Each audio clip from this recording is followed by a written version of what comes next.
Okay, let's nail the Skills Development Act. This is your exam ready guide.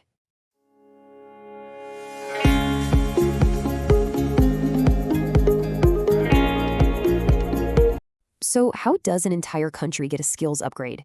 It starts by tackling some major challenges from the past. South Africa had a huge skills gap. The country needed a way to boost productivity and jobs for everyone.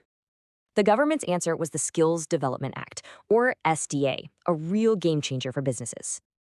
So, what's the main goal? To upskill people who are already employed. That's the key takeaway. For businesses, this act was a mixed bag. So, let's quickly look at the good and the bad. The upside?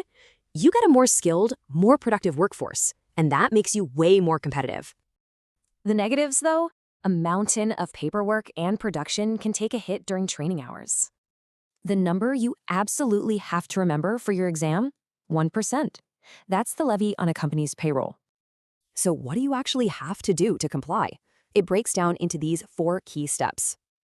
And what if a business just doesn't comply? Well, that's a very bad idea.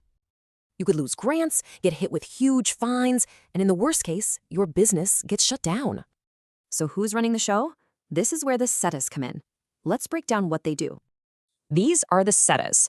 Basically, they're skills training organizations, each one focused on a specific economic sector. So where does all that levy money go? 80% of it goes straight to the SETAs for grants and admin. Their main role is to channel that levy money into actual training and learnerships on the ground. And what's a learnership? It's a mix of classroom learning and real work experience that leads to a qualification.